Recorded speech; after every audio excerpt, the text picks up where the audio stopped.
car order. It's always been car order. I strongly disagree. That's the way it is. Ripped him out through the window in a nice way. Just so I can go down and drink a carton while everyone punches on. Just pisses me to tears. That's the worst thing you can do. You shut up, you hack. Talking about boat ramps, this is what I wanted to get through from the start. What he said. Oh, you just been an idiot. And welcome to the Chumming Up Podcast, the fishing, spearfishing and ocean adventure podcast that's like Ray Gun, because we're number one in the world with no discernible fucking talent. I am Squirrely, and with me, as always, is the B-boy himself, Lee Leewald Mitchell. How you going, big horse? Yeah, good, Squirrels. How are you? Yeah, pretty good. You see Ray Gun's number one breakdancer in the world officially? I did see that, so we are definitely officially number one podcast in the world. Move aside, Joe Rogan. Yeah, fuck him off. You know, as long as you're trying, that's the main thing. Yeah, we try pretty hard, but we do look like spastics as well half the Yeah, time, that- so we probably fit the that Ray Gun helps. perfectly. Actually, the best thing I've seen is all the people commenting on that underneath going like, I wonder what the B-boys and B-girls think about this. Like, I've never thought in my life, what does a B-boy think about anything? Like, just fucking let the shit die. No one gives a fuck about breakdancing. Fuck it off.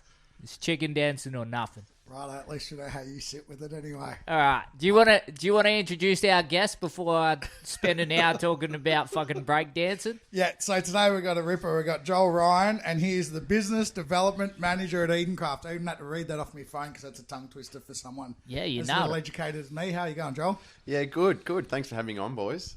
Yeah, good to have you. So, I want to get into the nitty gritty first about Edencraft boats, where I'm getting my boat built, because we're sitting in your man cave and it's got a lot of bloody broadbill swords and that. And I know you just want to talk sword fishing because we're already started on that. Yeah, we could talk swords all day. So, how long you been at Edencraft then for? Well, I've actually just started about 3 months ago, but I've been involved with Edencraft for over 10 years. I had a 6 metre built over 10 years ago, and I've done plenty of stuff with them in an ambassador role, and just generally stoked to be around the brand. It's such a cool brand of boats, and they've got a lot of history there.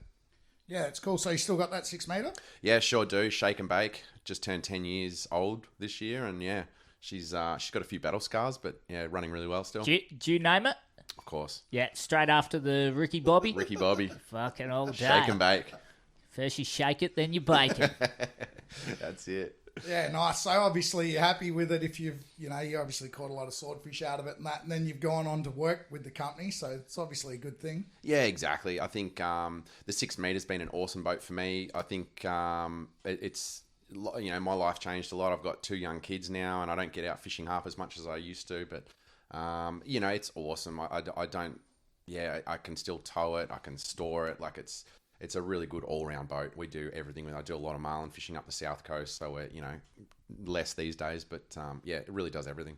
Yeah, I had a good mate in WA, Mike Kane. He had a 6 metre Edencraft for a long time, and I think that's the key. He was in Perth and the same thing, did a lot of miles towing, and that's where they really come into their own, because it's a genuine towable boat. There's a lot of boats on trailers these days, but if you yourself are in Melbourne, it's not like you're fishing locally every day, is it? You're doing a lot of miles on the trailer, so it just becomes that perfect size, plus be able to do the range in it. Yeah, exactly. I mean, there's not much that I can't fish in my 6 metre that guys in bigger boats would be fishing in. We fish in some putrid stuff on the south coast.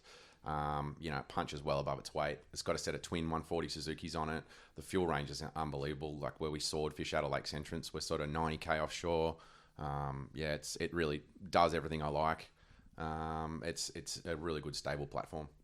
Yeah, and that's the thing, isn't it, Squirrels? We had a lot of that back home. Guys will come with bigger boats, but once she's over 20 knots, you don't want to be out there in anything, do you? Yeah, that's it. Yeah, there's a point where it's shit for everyone.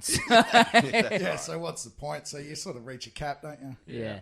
These days it's more squid fishing with the kids in the bay and whiting fishing, but yeah, definitely a good marlin trip each year. Still make the most of it. Oh, mate, that'll change really quickly. It goes from the other way where you're dragging them to they're dragging you. Trust me, I'm at that point. So. Yeah, I can't wait for that. Yeah. So you got a couple new models at Edencraft. You seem to be expanding a lot. I've only ordered my boat 6 odd months ago and I didn't realise, but there's a lot going on there. Yeah, absolutely. Like, we've got the beauty of being able to do everything in-house. We've got the 5-axis CNC machine. We've got our in-house naval architects. We've got, we can make changes on the fly. Obviously, we'll get into your boat in a minute, but, we can make custom things for anything anyone can dream up, really. The 255 is our new model. The 255 is sort of the reimagination of our Formula 233 with the pod. We've built it, sort of extended the pod and built it chine to chine, so it's a real hull extension now. So it's a 7.7 meter boat, but of course above the waterline it's very, very different to our old classic 233. We're really gone for a more refined finish. Everything's molded. Really going for a more classy upholstery look. It's at home sitting on Sydney Harbour drinking champagne, but it's perfectly capable of going sword fishing and chasing marlin. It's a really good all-rounder.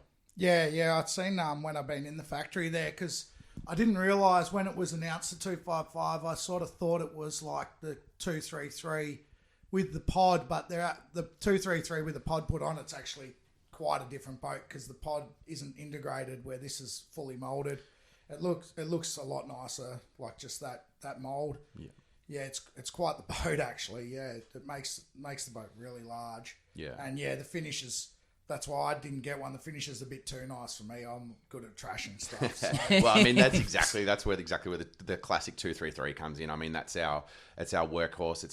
It's an absolute legend. Needs no introduction. The classic 233, and that's why that's going to stay in the range. We've definitely got some modernisation we can do there down the track. That thing will get a facelift, but it's not going to change. Like it's the workhorse of the range, and such a good boat, which you'll come to learn pretty quickly. Yeah, well, it's the same reason the reason I went for the 233 as that size is I wanted true towability as well, like you're saying with the 6 metre, but I just wanted a larger boat than that. But the 255 and everything after that's getting a bit large. I want to be able to tow with the 200 series. Don't have to quite go to the Dodge or oversized, drive at night, all that sort of thing, because I want to fish the whole of Australia with it. So that was my defining feature for that without the pod, basically, just the traditional. But yeah, I can see little areas where you're working on everything, like you said, with the customability, or I don't know what the fucking word there is. You already nailed the fucking title of him, so that's your big word limit out for the fucking day, I reckon. He did read it off his phone, though. Yeah. But, him reading's just as fucking amazing to me. Yeah, so I had to get Siri to say it.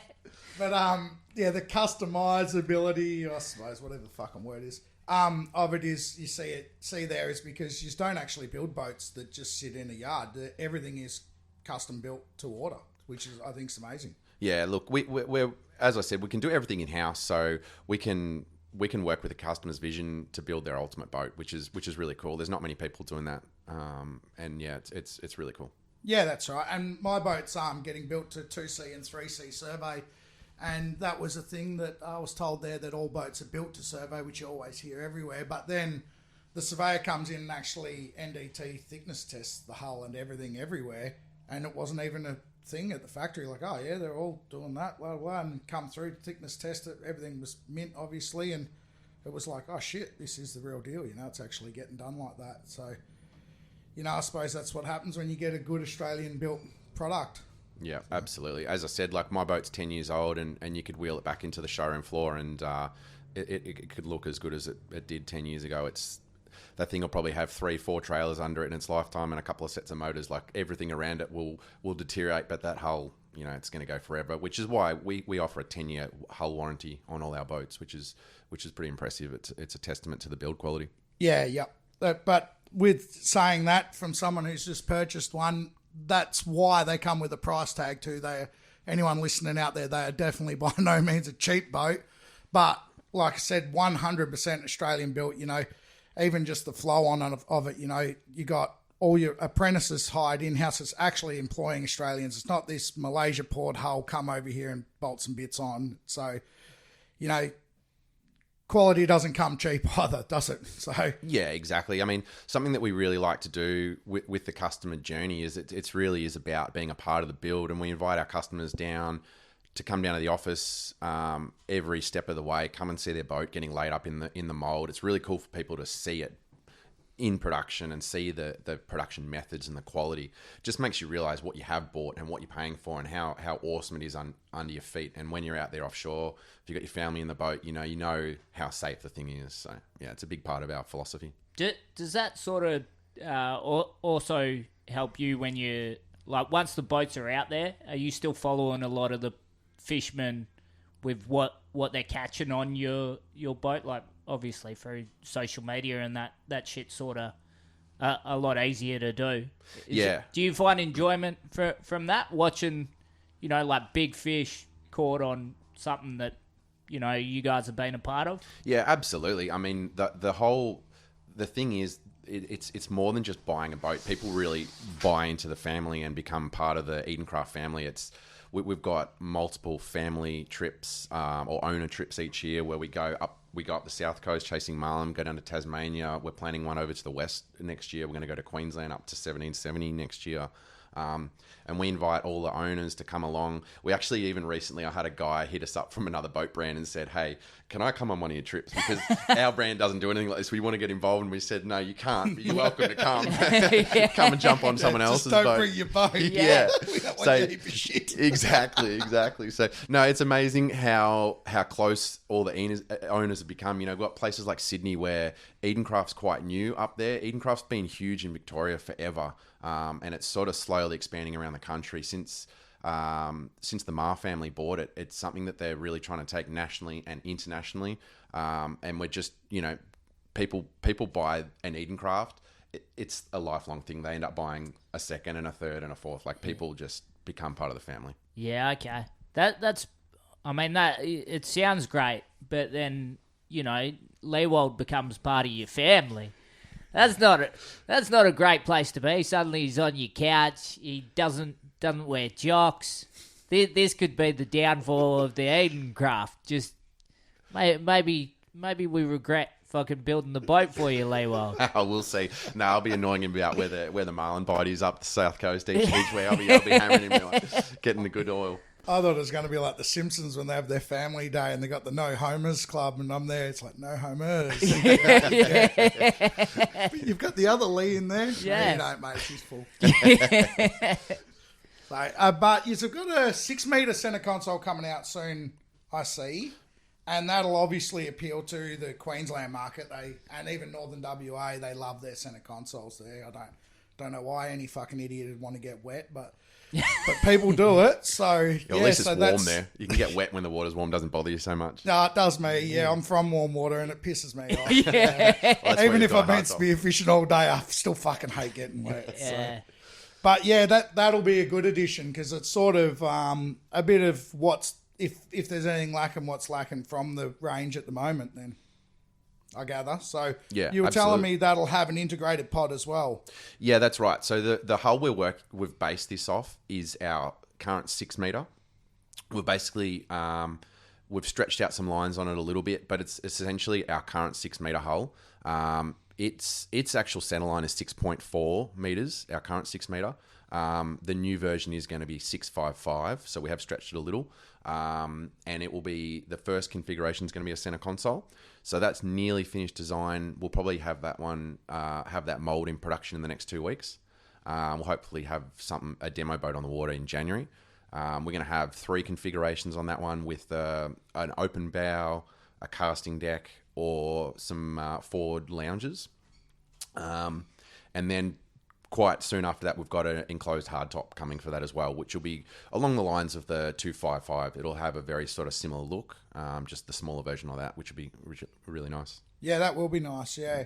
I'd be interested to see if, because everything's custom, if anyone orders like a fishing version without the lounge type up the front, more like a tournament style, like a Contender 25T type, because obviously you see on the West Coast, you see a lot of them in Queensland, and I had a look at them before I went to you guys, and the price point for one of those in surveys very similar. So I think a lot of people would prefer to have an Edencraft Australian built.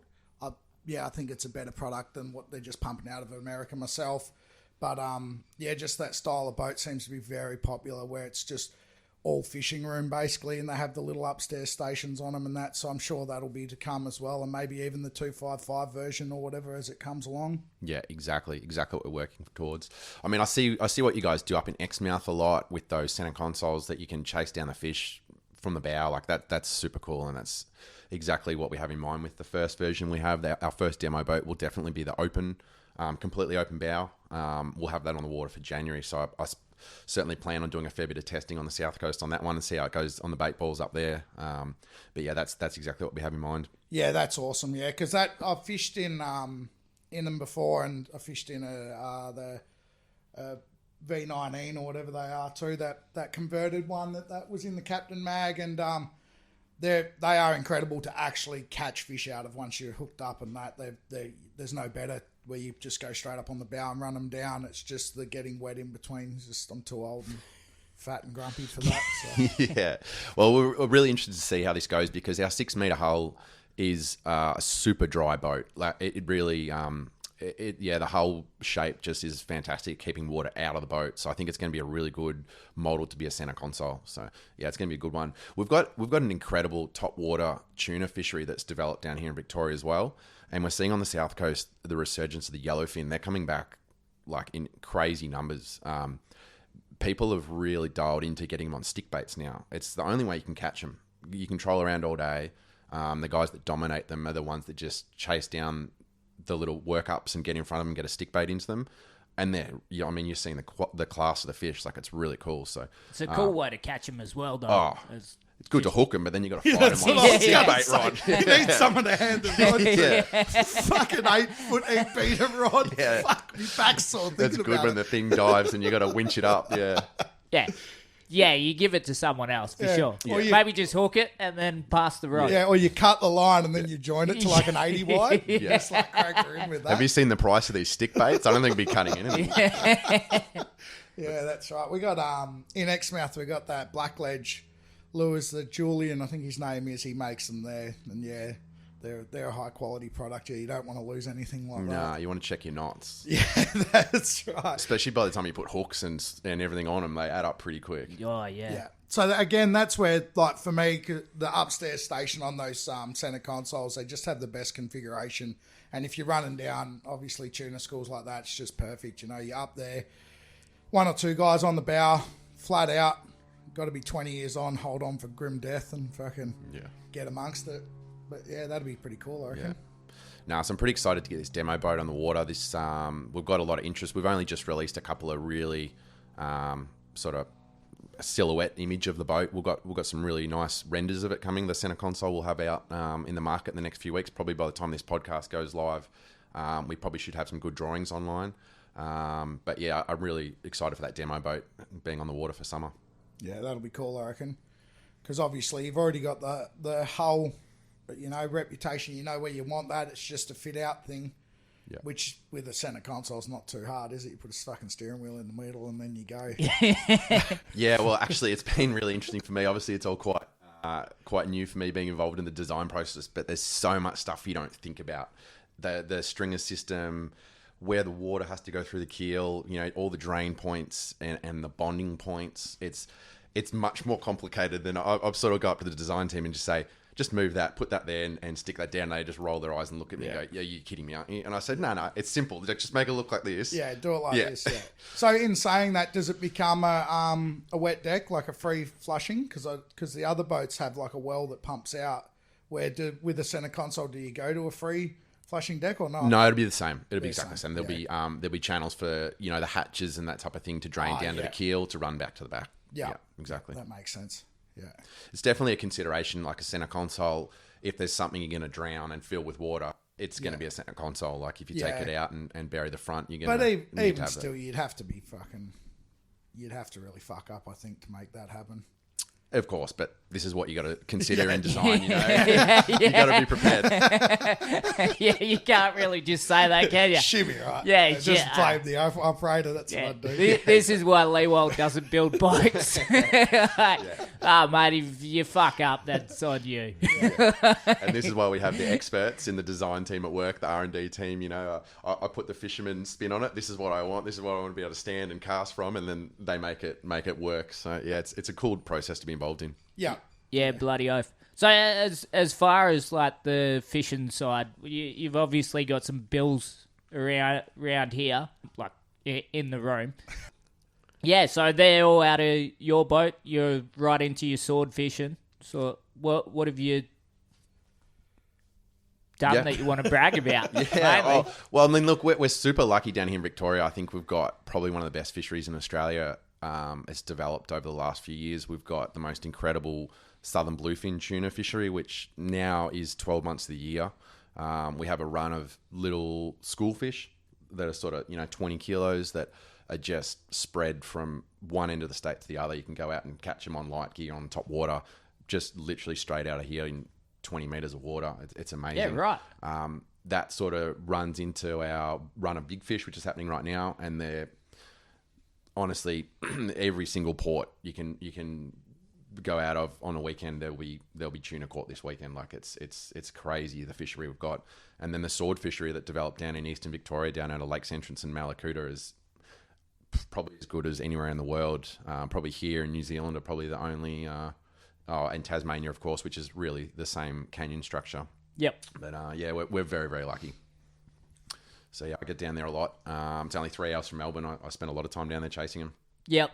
Yeah, well, I don't know. It seems like sword fishing is kind of having a moment everywhere. Over in Perth, it's really getting sussed out. They're talking about having a sword fishing comp.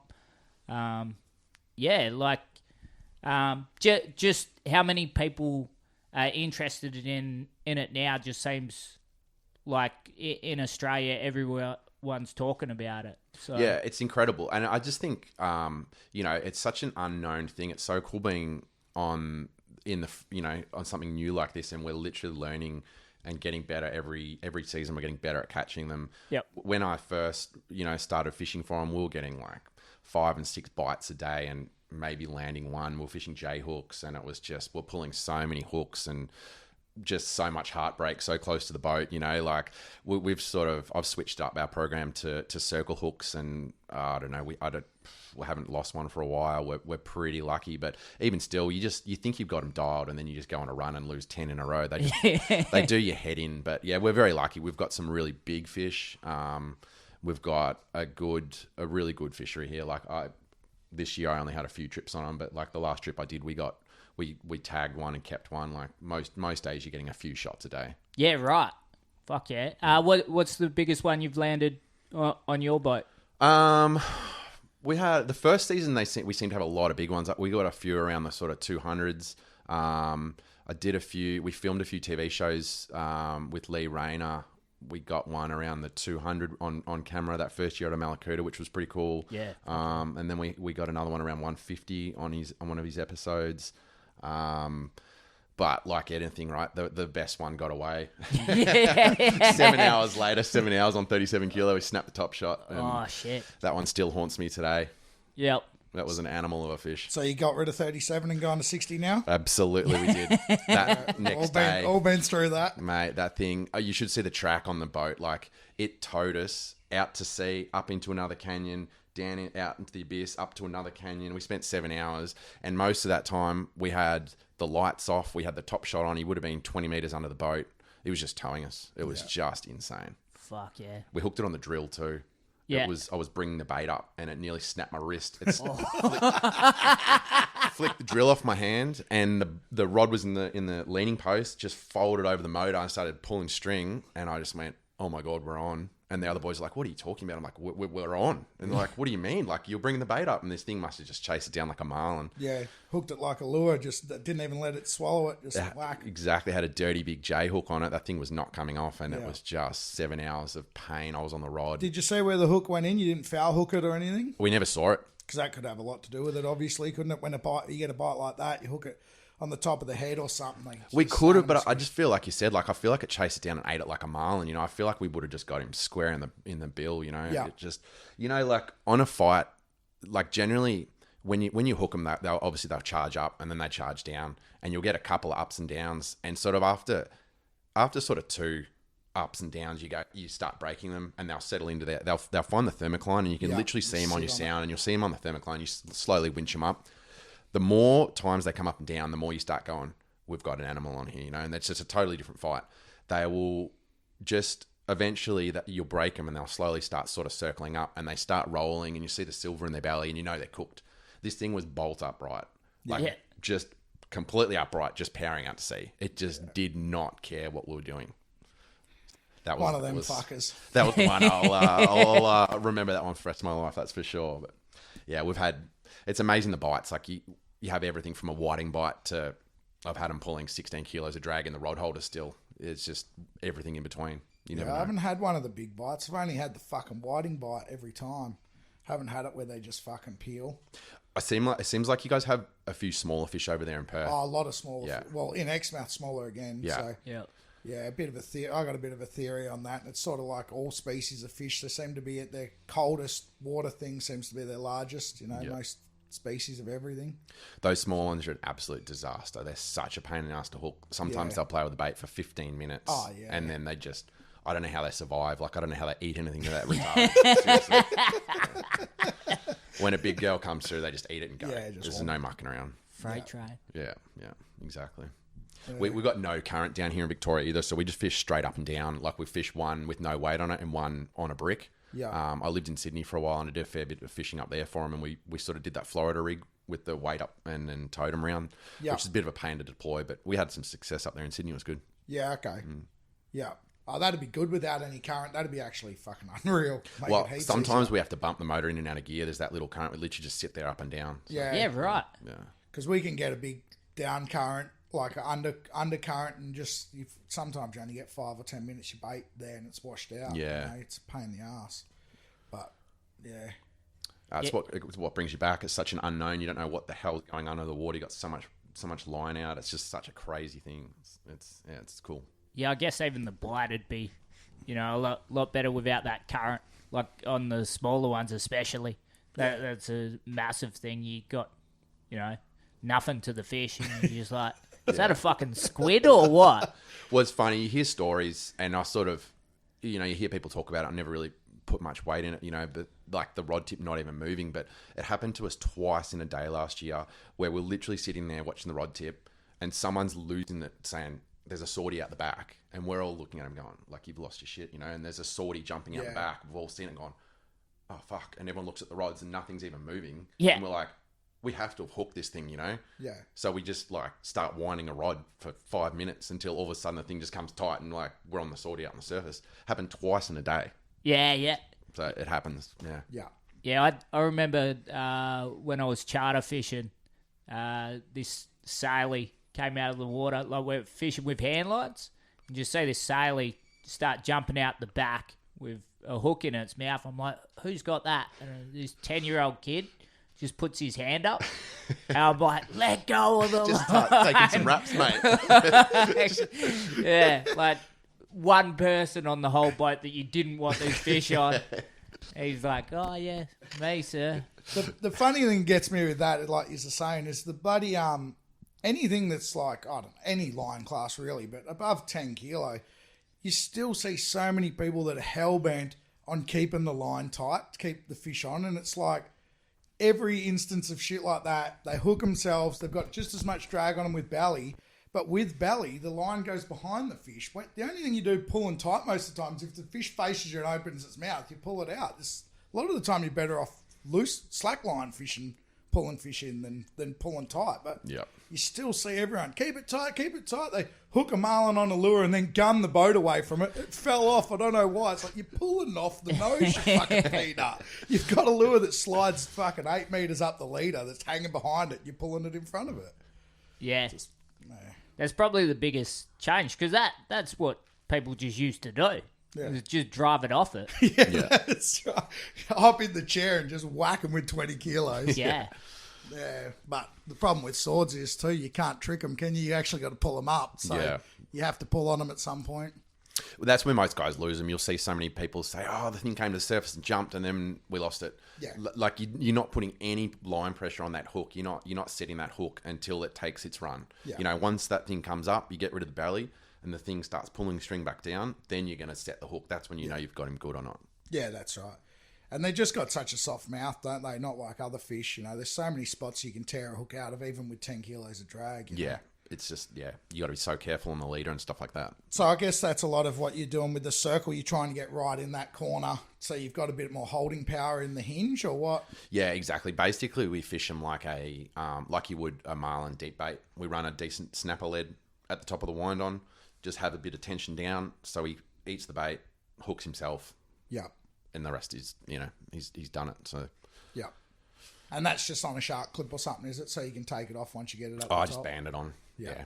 Yeah. Yeah, okay. I got really short traces. I run everything crimped, so there's no snap swivels, nothing on there. It's just wind it straight to the rod tip and gaff it. Yeah. Tag it or gaff it.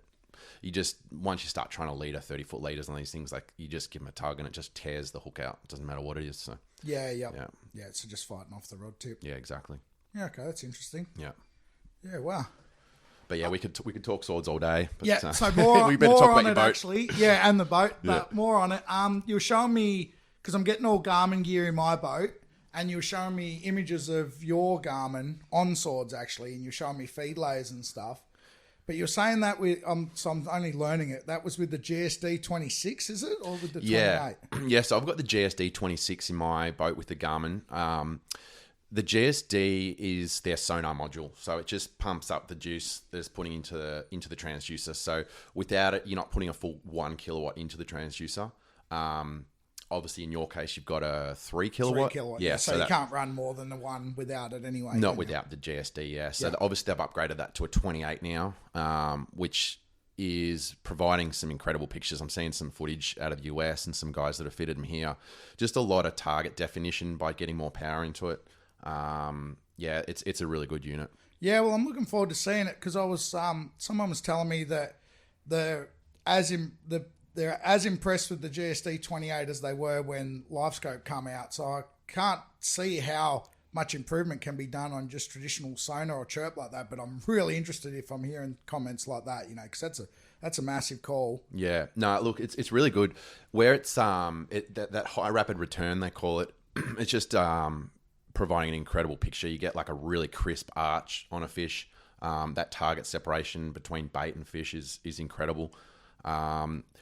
We've put a satellite compass on your boat. It's an additional satellite compass called I think it's called an MSC 10, and it's a heave compass, so it gets rid of any of the boat roll. So instead of you see a sort of wavy pattern on the bottom from the boat going up and down, it gets rid of any of that. So what you're seeing is exactly what's on the bottom. It's picking up a bit of structure. It's exactly what's there. So Yeah, I've had another boat, a commercial boat with one of them on before. They work pretty good. Yeah. It'd be interesting to see because them images you were showing me were individual swords at like 400 plus meters. That's incredible. Yeah. And if this new module is with more kilowatts, Jesus God knows. Yeah, you'll what get part. some incredible power down there. But yours was really cool to see, and then obviously the distinct different feed layers, and then the fish in the feed layers. That's pretty cool. Yeah. Now the chirp technology's come so far. It's just I don't know, like sword fishing specifically. Like I can follow my bait from the boat all the way down to the bottom. I'll mark it all the way into 500. I start getting ready to push the drag up because you're like, you got 20, 30, 40. You can count it down and push up, and you're on the bottom. So yeah, the target separation down that deep is amazing. That's wild. Yeah, I haven't been able to fish at that depth like that before. It's interesting because Princey, a guy back home, they caught a 100 kilo sword, and they were just in like 900 meters of water. And they'd just been at my house the day before. My old man was on his boat. And he's like, what are you catching me? And I'm like, between 450 and 650. So they just went out to 900, no sounder, dropped it down. They're like, we think it's in there. Just stopped it. Boom, got one. Just mid-water like that. How good's that? Like first drop. First ever drop he'd done for it. They called him Johnny One Drop for like 2 years. Yeah. That's awesome. And Yeah, he was like sword fishing, clocked it. so it just begs that if you're watching the level your bait's at real time, or they're as close as can be, you could fish open water feed layers without actually looking for bottom structure. Yeah, absolutely. You see Matt Watson and those guys in New Zealand do it a lot. They'll fish a seamount offshore that might be 800-900 meters, and then they'll just fish their bait at that sort of 400 to 600 meters. Yep. Success doing that. Yeah, because no doubt up where the upwellings and that other feed layers will stop and start at that depth Yep. still. So you're still fishing a feature. It's just not physical. Yeah, exactly. Yeah, that's cool. As I never really thought of it that way. I mean, when you're on the Marlin, obviously you guys you're going to spend a fair bit of time on the East Coast this year. Like, we have so much of our bait, sitting at that sort of 50, 60 meters. That's where, you're in the bite zone there. Like, again, to have that target separation, be able to see a fish in the bait, know when to go to live baits or, switch baits and stuff like that. Like, yeah, you'll dominate there with that. Yeah, I've seen a lot of that where they fished it. They'll have a bait with almost a snapper lead type sinker and just plonk it straight down on their head whilst they're slow trolling or bump trolling or whatever. Yeah, it's a dynamite technique. Some days it just depends on the time of the month where the moon is. There's sometimes where the fish just don't seem to come up all the way, and yeah, you can just mark them in the bait and just bomb a sinker. Yeah, yep. And I see the Gold Coast and Port Stephens, they have whole runs of just sinker fishing where people are just bottom fishing. No one control because it's just 50 boats sitting on top of them. Yeah, and I think that's a bit of a, obviously a bit of a argument up there. A lot of guys hate it because they reckon it's ruined the fishery. That obviously the boats and people bombing it stops the fish coming up. But yeah, I don't know. It's a weird place, Port Stephens. I've fished it a fair bit. It sort of spins me out. I don't really understand why it works because all the bait stays down deep. Like all your bait all day is like at 100 meters and you're just ticking liveys along the top getting bit all day. It's a bizarre place. But when it's on, it's just unbelievable. Yeah. I think Exmouth's pretty safe from sinker fishing because we pretty much invented the shark there. So if you put anything out and the boat wasn't moving, you'll have sharks come through lure spreads and just eat the whole lot. Like it's just fucking out of control. Internet squirrels is a pain in the ass. That's crazy. Fucking things. Yeah, I think someone put up or Ben Knight put up a photo the other day of a little humpback calf, and then you see all the sharks behind it. There'd be like 500 just in the photo, just following this. Yeah, fucking thing. I did see that. I didn't like the odds for that whale. I'll be honest. Yeah. Fuck it. There's too many of those fucking things too. Speed umps getting around the joint. Too many whales? Yeah. I'm not into them either. Whales are only good for people that catch fuck all and want to get their whale photo in the other. They're good for the charter skipper. Yeah. Like we didn't catch much, but look at that whale over there. It's majestic. Yeah, I did that. You know what's crazy? Our tuna fishery here is really focused on the whales. Yeah, when they okay. come here, the whales are eating the bait. Yeah. Which I actually didn't even think whales ate fish, but Yeah. it's crazy. You'll see them come, they'll sound down and come charging up through the bait ball and eat a whole bait ball of white bait and pilchards and stuff. So what and whale the is that? tunas are all over the back of it. You literally pull your gear across the whale's back and get bit on a 100 kilo right. bluefin. So there's a bit of issue. Like I know there's a few guys sort of pushing it a little bit too much, and they're getting a few warning letters from the authorities about getting too close to the whales. The whale boats have been making a few complaints, but yeah, often you'll get your bite on the whale's back. That doesn't sound like a whale boat. Bloody, what type of whale is that? Is that the Southern Rights? I haven't seen them, so I don't know. Just a big one. I don't really know. Okay. Yeah, right. That, I don't know. they had a Southern Right out of Coral Bay the other month. Yeah, well, the ones down here are Southern Rights a lot of the time. Yeah. But the bait balls I've experienced in the West where they're coming through, they're like a fin whale type thing. They're a different type of whale. Oh, these are huge, like a humpback or a southern right or something like that. Yeah, They're no, proper. the full-size fins like that size as Yeah. well. Well, if you see one rip some lures across its back, you might be Yeah, surprised. well, I'll be straight into Yeah. that. Yeah. That sounds like where you want to jump in as well if you're going to shoot them. It is. They'll literally just sit on the back of the bait ball. Yeah. Yeah, I've shot yellowfin tuna in the West off those sorts of things. Almost got done like Pinocchio, got done by a fucking big whale. Did you? They come out of nowhere, eh? They're just fucking... It's amazing take how the quick whole they lot. move. Yeah. Yeah. Yeah. So, that'd be cool. I'll What? definitely be one of those guys getting in trouble by the greenies getting too close to the whale. Yeah, right. 100%. I wouldn't have thought that'd be you. Making friends on Facebook talking about cats with no collars, mate. So, yeah, the tuna fisheries excites me a lot. But obviously, like Portland, I've seen how big the boat ramp area is there. Must take you like 2 hours to launch and retrieve when it's going on there. Well, yeah, it's a bit of a funny one because when the tuna fishery really exploded here, Portland was the mecca for it. Obviously, it's about a 4.5-5 hour drive here from Melbourne. and it was the place to be. Like everyone rushed to Portland on a weekend when there was some good weather. You literally would wait for 2 hours. It was like a 2-lane boat ramp, no facilities, and then obviously the government saw how good it was, and they pumped so much money into it. Now the facilities are unbelievable. Yeah. But now we've sort of discovered the tuna a lot closer to home. A lot of people don't go there anymore. Like, you don't need to travel that far to get the barrels. So, I mean, I couldn't tell you the last time I went to Portland. Yeah, well, like you're saying, with your style of boat, you know, if you got the weather, why go there when you can just do a couple extra miles in the boat and do the same thing? Because all it is just close to the coast, Bately, Portland, isn't it? Where they're running the whole way, you just got to go a little further out or whatever. Yeah, well, it is now. Like when we first started catching tuna, like when it sort of first blew up there, I don't know how long ago that was, like 20 years ago, 15 years ago, it was we were running 50k out to the shelf, and it's a horrible sea down there, such a horrible run, and we'd go all the way out there to catch 15 kilo bluefin, and we just froth on it, and you drive past these huge workups in 20 meters going, must be salmon, you know. Now and then finally people clued onto it and went, hey, there's actually 100 kilo bluefin in here, so now we're running 5-10k, and you don't need to go to the shelf anymore. So it's just been such a crazy thing to watch unfold. That's crazy. Yeah. Mate. Fuck that! It's sick. Just like it's got to be for you to be part of like a new fishery getting worked out and discovered. But even just hearing about that shit's awesome.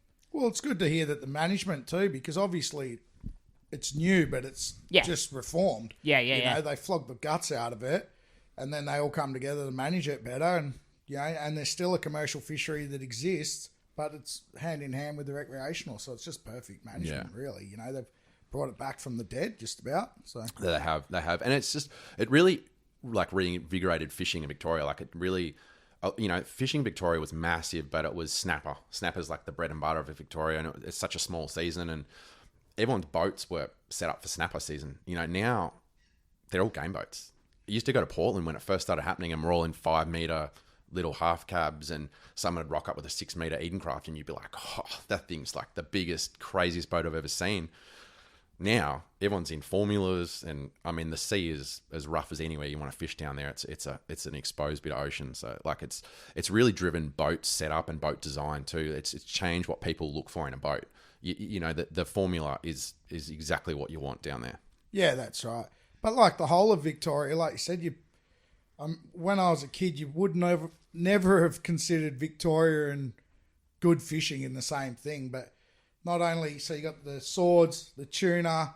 I seen that Luke Patrick caught 10 marlin in a day out of Victorian waters this year. Yeah. You know, that's off its tits. Yeah. 10 in a day. And then even inland, your Murray Cod and Yellow Belly fishery is as good as it's ever been. Ever. So, you know, like, they've done a bloody good job, Victorian fisheries or whatever, or however it's fucking come about, or it might have been there the whole time, but it's fucking right up there now. Like, if you were international, you'd come and fish for sure. Yeah, no, absolutely. I think you got a pretty good argument to say that the fishery down here is as good as anywhere in the world.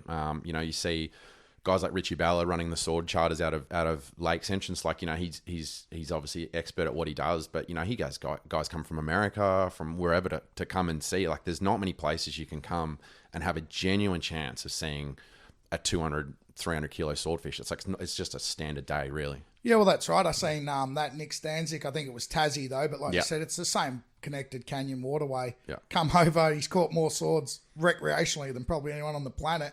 First drop catches his PB, because they just don't. The same thing, warm water fishery in Florida. Yeah. They're not big fish like we got in Exmouth, Yeah, and I mean, you look at the run there. They've got like a 13-mile steam to the shelf or something out of there in Tassie. So they're even more lucky. But again, you look at the boats down there. We're selling so many formulas. Our first customer, 255, went down to Tassie last week. We've got another 3 255s going down there. We've got a huge Edencraft fan base down there of owners and people that potentially going to get into the Edencraft family soon. It's again a rough bit of water. It's a hideous place to fish, but it's where you need a good deep V boat. Yeah, and that speaks for itself. That's part of the reason why I ordered my boat. I still haven't even been on a formula, and I've just bought one.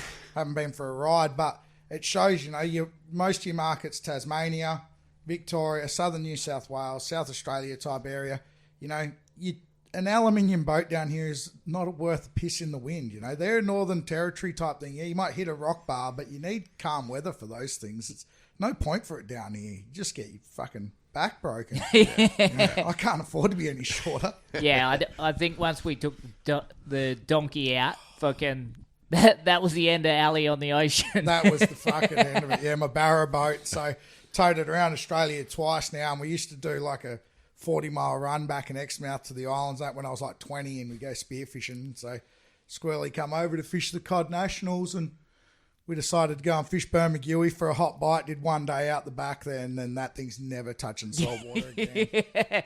Pretty sure I ordered the Edencraft like a week later. Yeah, that'll do it. Yeah, just sitting fuck in the this pub going like, we're not fucking young enough anymore. That was a disaster, wasn't it? Yeah. Yeah, I mean, that South Coast fishery is just incredible. We've got such a good run of striped marlin there now. Like, it's incredible. It's, you're going to experience it this year, and yeah. I can't wait to see them bait balling. One of my favourite fisheries is the sailfish bait balling back home, and the bait balling striped marlin at like 100 kilo average size fish just excites the fuck out of me. I think I'd probably rather do it than big blue marlin fishing. I know that'll upset a lot of people, but that's just me. I love that shit, that visual, that really getting involved, you know, not just that fucking drag and snag style. Nah, it's the most visual and the most exciting way to hook a fish. Like, it's just insane. You get up on the ball and just see those pectoral fins lit up, and yeah, we're very lucky. That's a South Coast thing, the bait balls. It's Victoria to Bateman's Bay. Yeah. North of there, you don't really see the bait balls.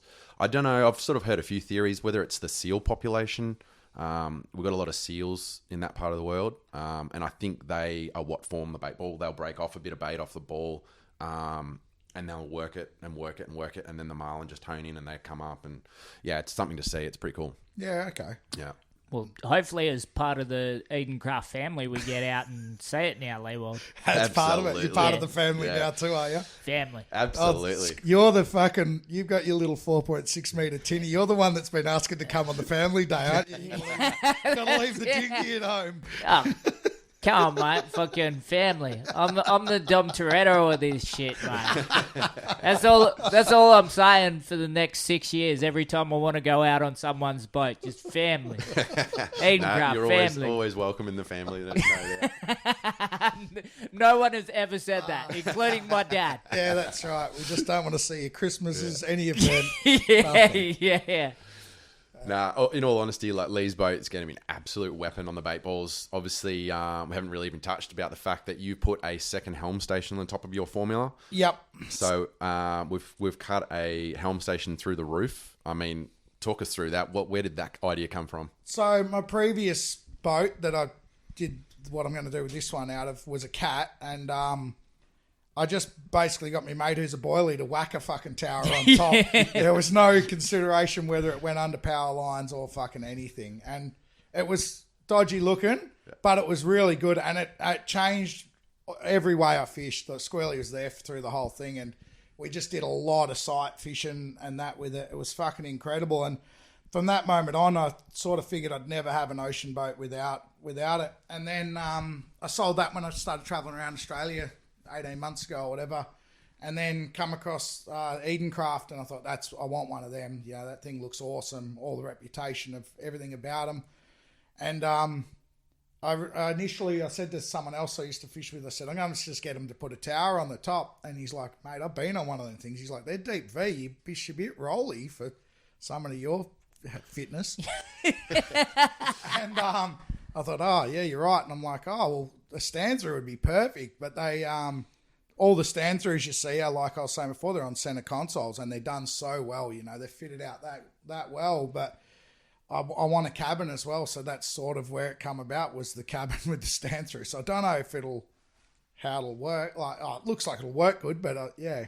I don't know if anyone else will do it in the future or what, but you'll be surprised. It's certainly been a conversation point for people coming in the factory, seeing it in production. They're sort of like, oh, that's a pretty good idea. So I think once you get up the South Coast and start dominating some bait balls, I think you'll have a few converts. But I mean, your visibility up there when you're marlin fishing will be unbelievable. Obviously, that extra height being up on the hard top. being able to watch your spread if you're switching or getting up on a bait ball, even just chasing the tuna and stuff. It'll be an unbelievable place to drive from. Yeah, and that's what I was saying with my other boat. Once you've had one, I'd never buy a boat without one because it's so many little things you don't think about. So running fish down, you can stand up there and look at the fish, like be it a tuna or a marlin, whatever, and run the fish down, and you'll have the angler going like, oh, the line's going out the back of the boat, because normally you're chasing the line, and you're like, I can see the fish, and then all of a sudden they just go whoop, and they're on it. That belly pops up, and you just catch. You can tag and gaff fish that are that green because you're just literally running them down with the boat. And then other things, like I haven't experienced much of bar crossings over here yet. I've done a fair bit of spearfishing in the north with a few mates and that, but I don't know how it'll go for that. But I know with coral reefs and stuff like that, where there's channels, you can hop up and see every bommy, everything, and you can just race through there. Where a lot of the times when you're inside a cabin, you know, you got to just putt your way through a lot of these places because you can't see, especially if it's overcast. So you just find so many ways to use them. Yeah.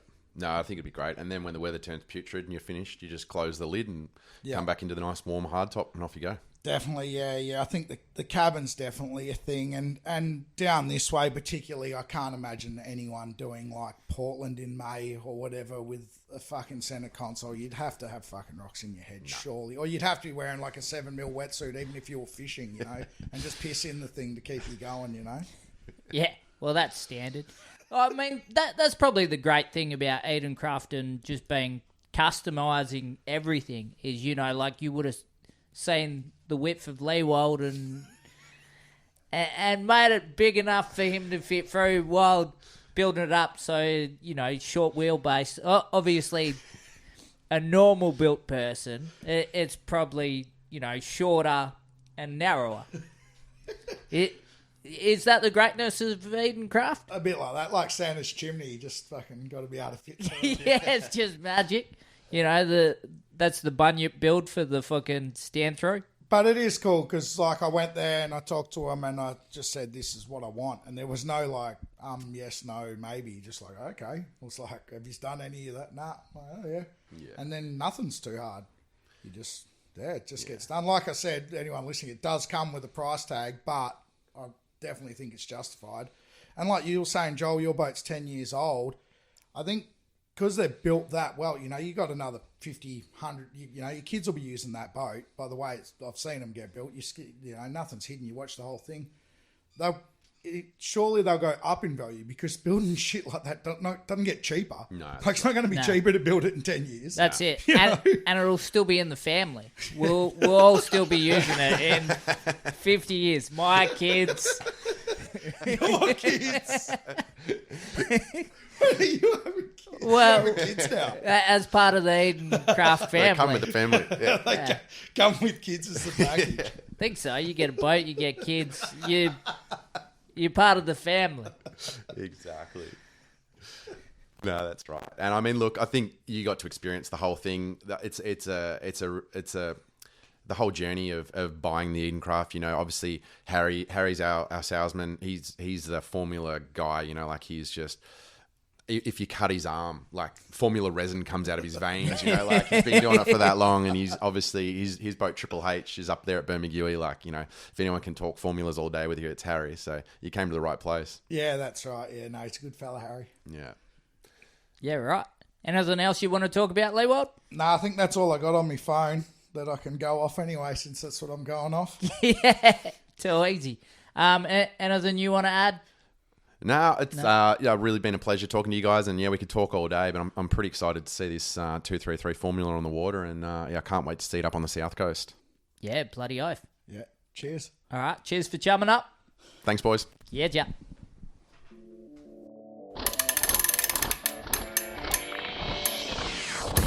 Oh my god, what the fuck is happening right now?